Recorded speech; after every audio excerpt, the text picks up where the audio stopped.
Alright, so today I wanted to show you some tips about how to get good at Bedwars, because I am the #1 ranked Bedwars player ever in the history of Bedwars.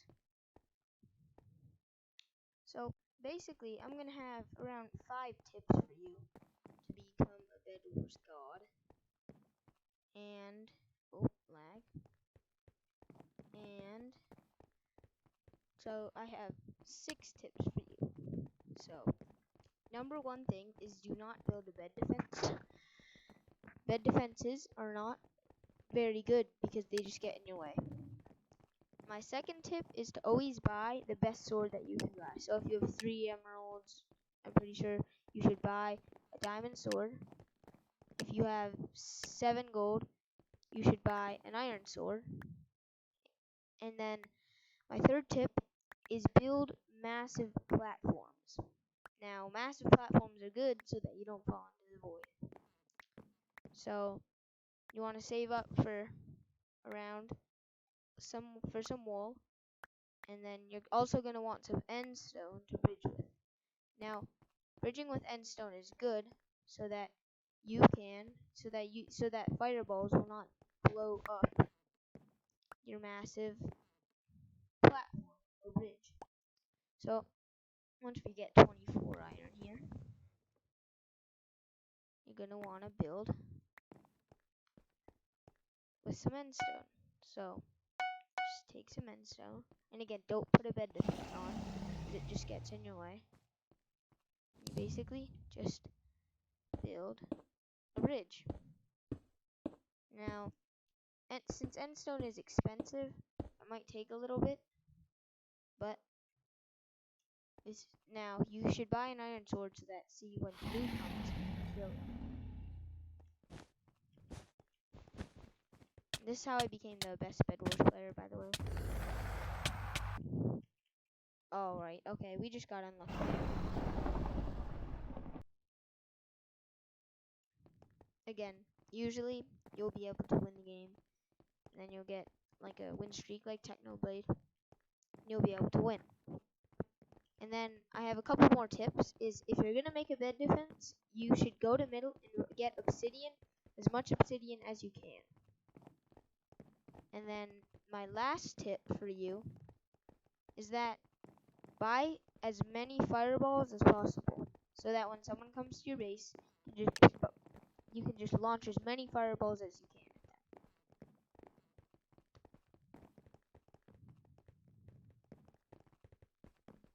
Alright, and don't forget to subscribe, guys.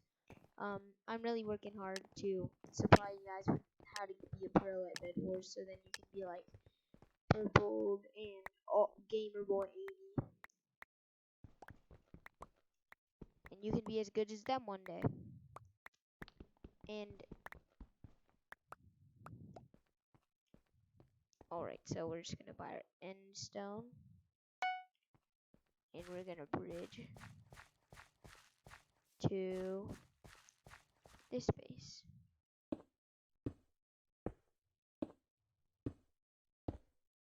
As you can see, I'm a really good bridger. That's kind of how I became one of the best Bedwars players, is because I'm really good at bridging. Like, I can almost god bridge. As you can see, like, bridging is one of my really good points. So once we get to this diamond generator, you always want to buy heal pool and dragon buff. The first 2 things that you should buy are heal pool and dragon buff. Alright, now we're gonna go to this guy's base. See, that's why you don't bridge out of here. It's statistically more slippery. A study was done, and endstone is 40% less slippery than wool. That's why you should buy endstone.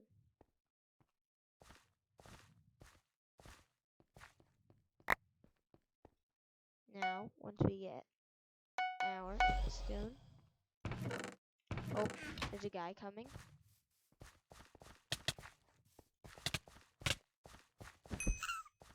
exactly how you become the best Bedwars player. You don't build out of wool. That's how I won that fight, because I had endstone in my inventory.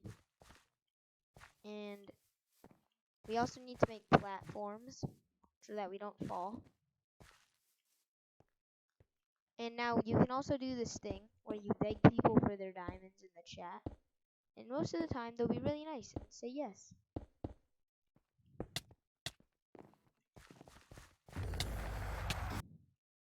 Aww. Alright. That guy was just really good at the game. He's probably like the second best Bedwars player.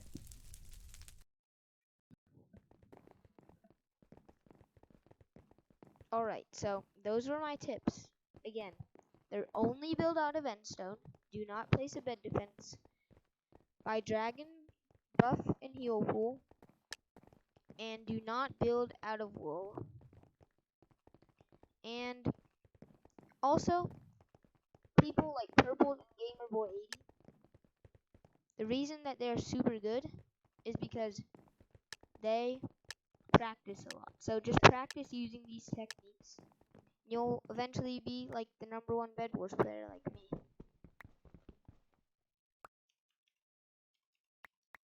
So as you can see, I have probably the best profile, 45 wins.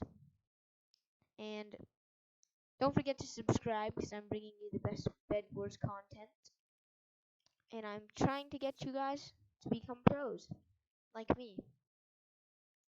And apparently, Real Sapnap, Dream, and George are in my game, so I'm gonna go talk to them.